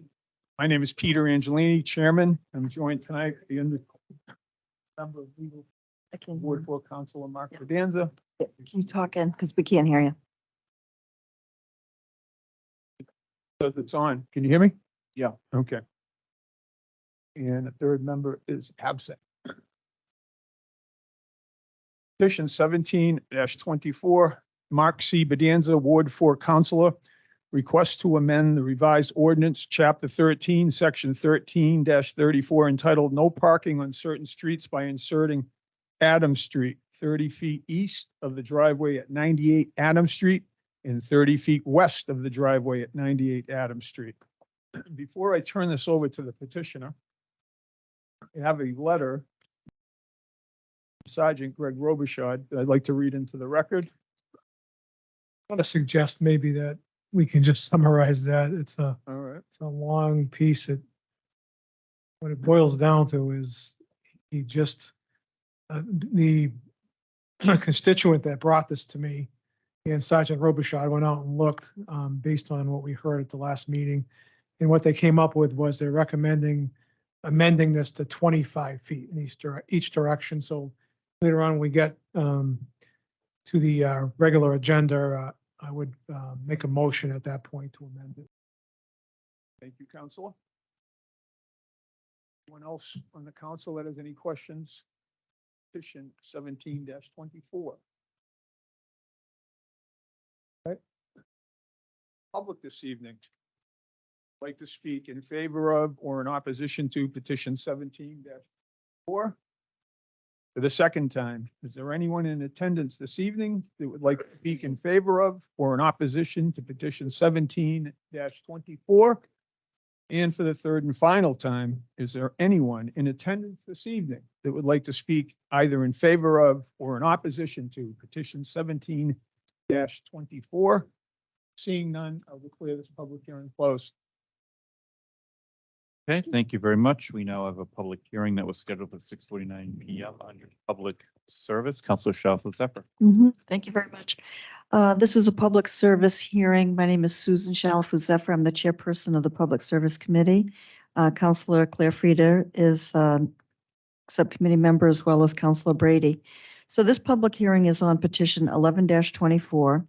Massachusetts Electric Company doing business as National Grid of North Andover, Massachusetts, that it desires to construct a line of underground electric conduits, including the necessary sustaining and protecting fixtures under and across the public way or ways hereinafter named. Wherefore it prays that after due notice and hearing as provided by law, it be granted permission to excavate the public highways and to run and maintain underground electric conduits together with such sustaining and protecting fixtures as it may find necessary for the transmission of electricity, said underground conduits to be located substantially in accordance with the plan filed herewith marked Church Street and West Street, Leominster, Massachusetts. The following are the streets and highways referred to. Plan number 305-52233, Church Street and West Street. National Grid to install plus or minus 650 feet of conduit from manhole number 19 West Street to manhole number 17 Church Street.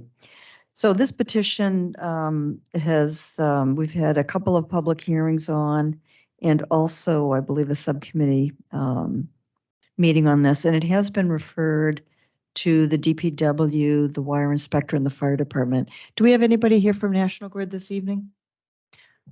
Would you give us your name, sir, and to identify yourself, please?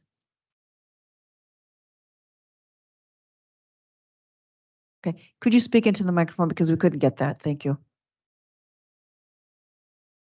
Okay, Connor Reynolds. So do you have any update for us about this?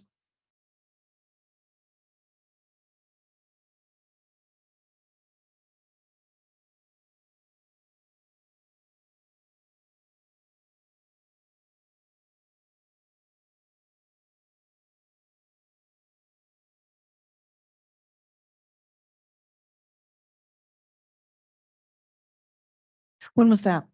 Do you know when the meeting was? Calendar real quick. It was Sure. 2 weeks ago. Okay. DPW Fire Department Wire Inspector. Okay. No, I didn't get a letter. So I have a letter from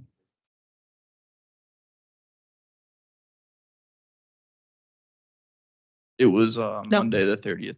I'm sorry, say that again. It's Excuse me. Monday the 30th was the meeting. Monday the 30th. Okay. 10:30. The only thing that we got back was from the fire chief. And I'll read this into the public record. It just says, this is dated October 23rd. October 23rd, okay. Mayor Bill, Leominster Fire Department requests National Grid coordinate with the Leominster Public Works Department and Leominster Police Traffic Sergeant of the roadwork in the area to ensure other public safety routes are open from Church Street and contact the fire department 72 hours prior to construction.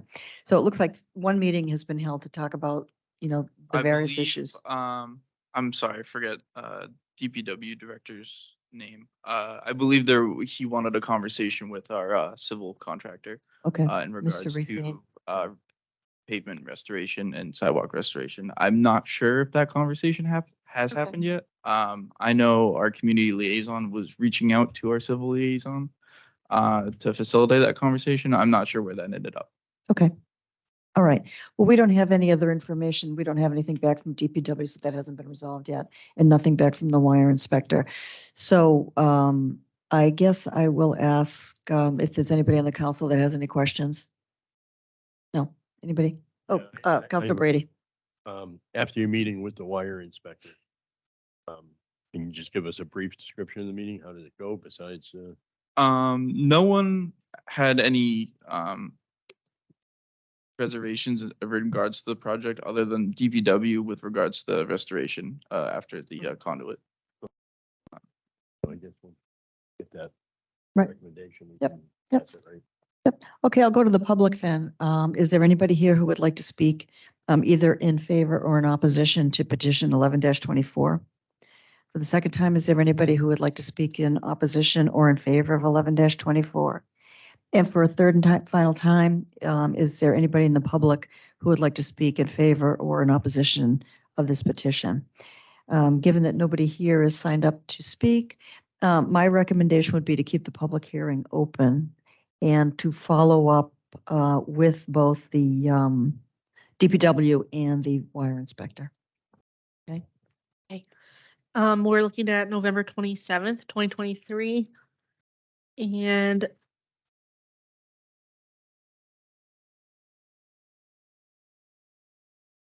(6:49 p.m.) Great, thank you.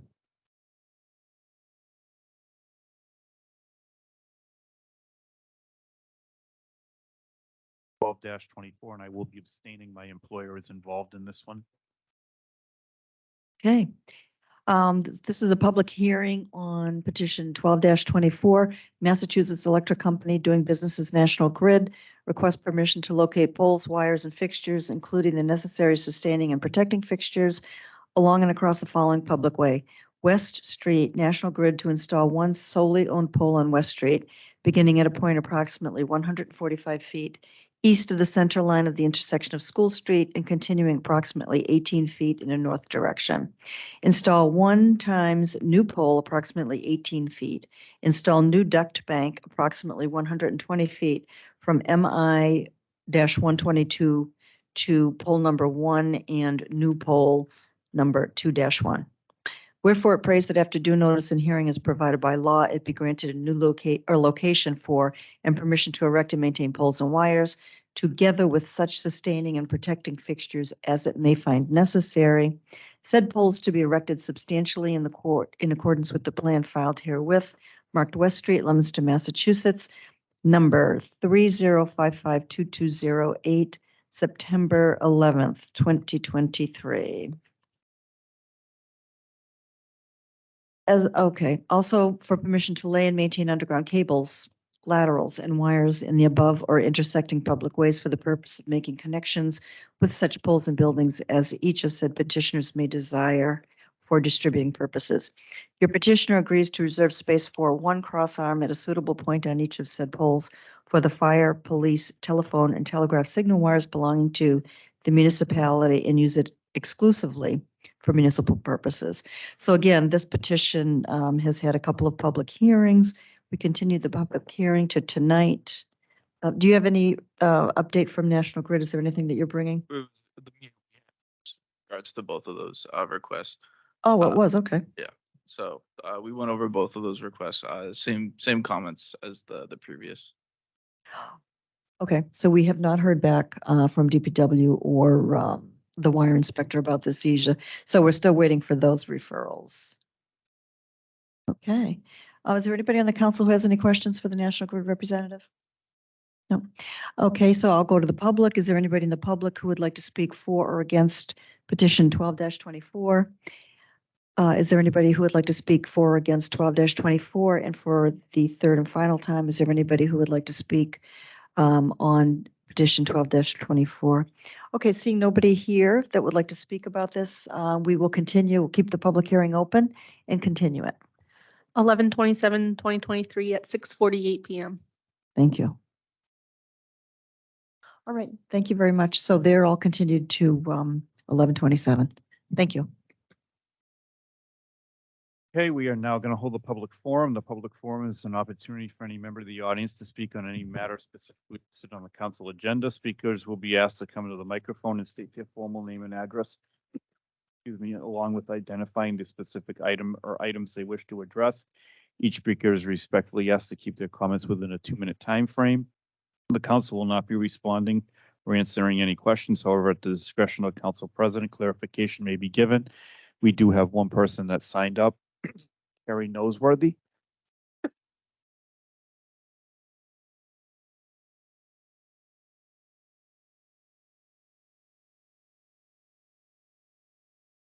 Thank you and good evening. My name is Carrie Noseworthy and I live at 95 Smith Street.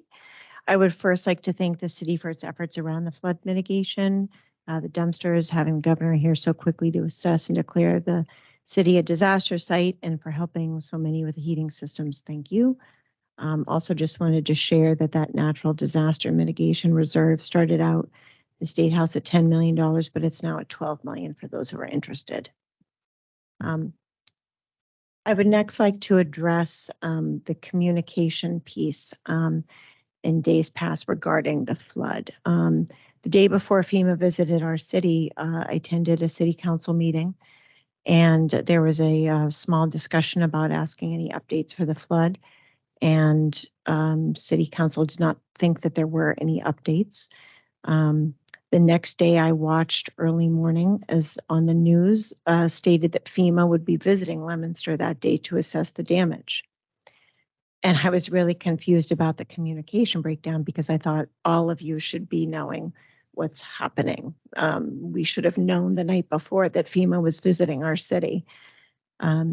Also, since our email released on November 2nd, residents have not received any other communications from the city regarding what's happened.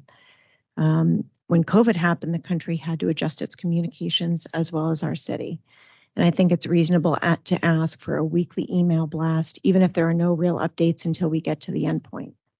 Not everyone is on social media, and not everybody is able to attend city council meetings like me or call their legislators and do all the research to get the answers as I have to do. Christmas is coming, and in my own case, my son's room was destroyed. He's still on a mattress on the floor of our small office. My husband working in the dining room. When we go downstairs to do laundry, everything is still gone. I bought a trifold to bring some semblance of privacy in case somebody needs to use the toilet and the sink. Just my son's bedroom will cost us $20,000 because everything is gone. I know other people are fully displaced.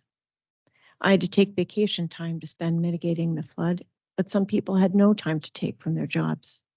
The system is what it is, and we understand that. We don't expect you to perform miracles. We're not Texas or Mississippi. This is new, but what we do expect as residents is communication. And I respectfully ask that we don't go another week without an update. The city has our 1,400 emails. It's not like 47,000 people need this information, and a lot of people aren't on social media. And even if there are no updates, like I said, I think it's very fair to ask that we are being told what's happening, because although we can't make FEMA give us money, we can improve the communication. And honestly, tonight, listening to everything discussed, I heard very little about being shared about, those of us who live in homes. We're very lucky that my husband and I have two incomes. We still don't have the money to fix our son's bedroom. We still don't have the money to fix our bathroom. Our downstairs is destroyed. We're paying for a pod that sits next to our house. The city could communicate with us so that we know what's happening next and we can better advocate for ourselves. I hope you take that into serious consideration, because a lot of people couldn't be here tonight. Thank you. Thank you very much. Would anybody else like to speak at the public forum? Once again, would anybody else like to speak at the public forum? And for the third and final time, would anybody else like to speak at the public forum? Seeing none, I declare the public forum closed. And now we are back in session. And we will move right into communications from the mayor, beginning with C-23. Madam Clerk. C-23, Dean J. Mazzarella, Mayor, request that an appropriation of $28,352 be made to the Department of Public Works Highway Expense Account, the same amount to be transferred from the Capital Stabilization Fund. C-23 is referred to the Chairman of Finance. Thank you, Mr. President. First time on the agenda, regular course, please. C-23 has been given regular course. C-24. C-24, Dean J. Mazzarella, Mayor, requests that the confirmation of the appointment of Rena Gagny to the position of Chief Assessor for the City of Leominster for a term of 3 years, effective December 11th, 2023. C-24 is referred to the Chairwoman of Ways and Means. Thank you, Mr. President. Regular course, and Madam Clerk, can we schedule an interview? Hopefully for the next date. Oh, so it'll be November 27th, 6:15, 6:30, just depending on how much time you think we might need. 6:30 would give us about 10 minutes. 6:15 would give us extra. Let's do the 6:15. Okay.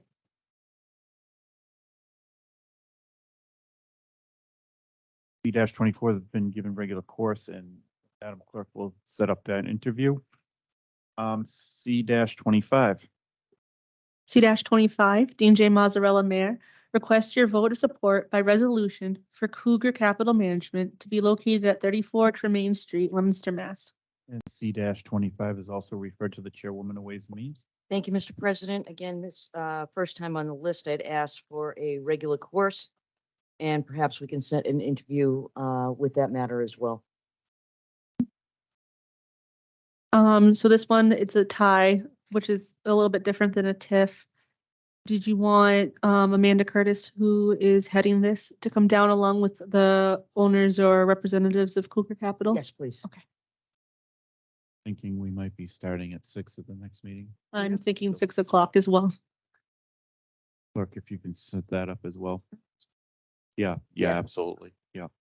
Okay, so C-25 has been given regular course, and we will also, Madam Clerk will coordinate having them here.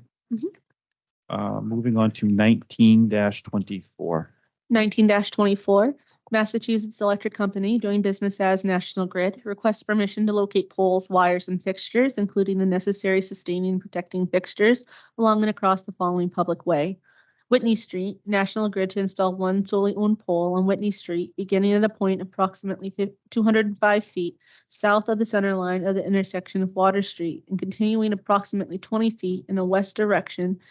Install one pole to provide service for parking lot chargers. Location approximately is shown on plan attached. Wherefore appraised that after due notice and hearing as provided by law, it be granted a location for and permission to erect and maintain poles and wires together with such sustaining and protecting fixtures as it may find necessary, said poles to be erected substantially in accordance with the plan filed herewith marked Whitney Street, Leominster, Massachusetts, number 307-41527, October 11th, 2023. Also for permission to lay and maintain underground laterals, cables, and wires in the above or intersecting public ways for the purpose of making connections with such poles and buildings as each of said petitioners may desire for distributing purposes. Okay, and 19-24 is going to be referred to the Chairwoman of Public Service. Thank you very much, Mr. President. So I would give this regular course with referrals to the DPW and wire inspector. And we do have to vote on a public hearing for November 27th, 2023 at 6:50 p.m. Okay, all those in favor of the establishing the public hearing for November 27th, 2023 at 6:50 p.m. signify in the usual manner. Those opposed by a vote of 8-0. That public hearing has been established and this has been given regular course. Moving on to 22-24. 22-24, Vivenzi and Donovan, attorneys at law, and 10 registered voters, request a zoning change at 435 Lancaster Street, parcel 433-1. 22-24 is referred to the Chairman of Legal Affairs. Thank you, Mr. President. First time on the agenda, regular course, please, with the referrals to the building commissioner, the planning board, and the mayor's office. And I know we have to vote on establishing a public hearing on December 11th, 2020. Madam Clerk? Yes, please. 6:45 p.m. Yes. Okay, so all those in favor of establishing the public hearing for December 11th, 2023 at 6:45 p.m. signify in the usual manner. Those opposed by a vote of 8-0. That public hearing has been established and this has been given regular course with a referral to the planning board, building commission, and the mayor's office. Moving on to 23-24. 23-24, Massachusetts Electric Company, doing business as National Grid and Verizon New England, Inc., requests permission to locate poles, wires, and fixtures, including the necessary sustaining and protecting fixtures along and across the following public way. Hamilton Street, National Grid to install one jointly owned pole on Hamilton Street, beginning at a point approximately 90 feet east of the center line at the intersection of North Main Street and continuing approximately 35 feet in a south direction. Install one pole on Hamilton Street to accommodate MassDOT intersection project. Location approximately is shown on plan attached. Wherefore it prays that after due notice and hearing as provided by law, it be granted a location for and permission to erect and maintain poles and wires together with such sustaining and protecting fixtures as it may find necessary, said poles to be erected substantially in accordance with the plan filed herewith marked Hamilton Street, Leominster, Massachusetts, number 308-05209, October 17th, 2023. Also for permission to lay and maintain underground laterals, cables, and wires in the above or intersecting public ways for the purpose of making connections with such poles and buildings as each of said petitioners may desire for distributing purposes. And 23-24 is referred to the Chairwoman of Public Service. Thank you very much. So my recommendation is to give this regular course with referrals to the DPW and the wire inspector. And we also need to vote on a public hearing on December 12th, 2023 at 6:50 p.m. December 11th, sorry. 12/11. All those in favor of establishing the public hearing for December 11th, 2023 at 6:50 p.m. signify in the usual manner. Those opposed? Madam Clerk, if I may, I am abstaining. This petition involves my employer, so by a vote of 7-0, this has been given regular course, and the hearing has been established with a referral to the DPW and the wire inspector. Moving on to 20-24. 20-24, Aaron Kennedy, Chief of Police, City of Leominster, requests Section 8G. A city or town which accepts this section may enter into an agreement with another city or town or other cities and towns, including cities and towns in states contiguous to the Commonwealth, to provide mutual aid programs for police departments to increase the capability of such departments to protect the lives, safety, and property of the people in the area designated in the agreement. Said agreement may include the furnishing of personal services, supplies, materials, contractual services, and equipment when the resources normally available to any municipality in the agreement are not sufficient to cope with a situation which requires police action. When providing such mutual aid, police officers shall have all the immunities and powers granted to them in the municipalities that employ them, including, but not limited to, powers of arrest. While in transit to, returning from, and during a mutual aid response for another city or town, a participating police officer shall maintain the right of indemnification granted by law or by his home city or town, or both, for all claims arising out of any action within the scope of his employment in accordance with a valid mutual aid agreement. A mutual aid agreement may provide for methods of activation or requesting and responding to mutual aid requests. The agreement may also address issues such as pay and benefits for officers, insurance, indemnification, injury compensation, and other operational matters related to police services provided for a mutual aid response. Nothing in this paragraph shall be construed to expand or otherwise modify existing police powers as provided by law or any existing mutual aid agreement or both. And 20-24 is being referred to the Chairman of Legal Affairs. Thank you, Mr. President. First time on the agenda, regular course, please. And I know we need to, So we don't need to establish a public hearing because we're accepting an act, but Captain Freyer has requested to come down to speak with council to explain this further in person. If we do it next time, 11/27, we would go to 5:45 p.m. 5:45 p.m. So we're gonna start at 5:45 of the next. Okay. Is that? Yep. Sabrina? To the chair, I would strongly suggest we have legal representation here too. This is gonna have some serious ramifications. I think we need to know if our police officers go into another community, what the liability is to the city. this is a very common practice, both for the fire department and police. And so mutual aid is something that the Commonwealth has enjoyed and has been benefit many communities for a number of years.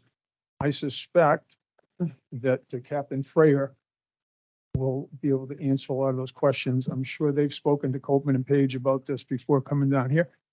If Captain Freyer hasn't spoken to Copeland and Page, then I may entertain that. But right now, Councilor Beander. Yeah, Mr. Chair, I did speak to Captain Freyer. We're already doing this. We've been doing it for years. So the issue is that we're going through an accreditation process, and the agency that oversees the accreditation process audited or found that we apparently never accepted this act. So we're basically bringing ourselves up to snuff in terms of our rules. That's all it is. I don't disagree with that, but I don't think I think it's serious enough to just have a legal opinion. Dave will ask the question. Support spending money on a legal opinion for this. Money on a lot of other material, just because I think we could certainly have an attorney sitting here. We're talking about police going back and forth into communities. I think I support it, but I think we need to know what our liability is. And I want a lawyer to tell me that. So We need Captain Freyer being. Yeah, we can vote on that as well. Councilor Sharp Zephyr? Yeah, thank you. Through the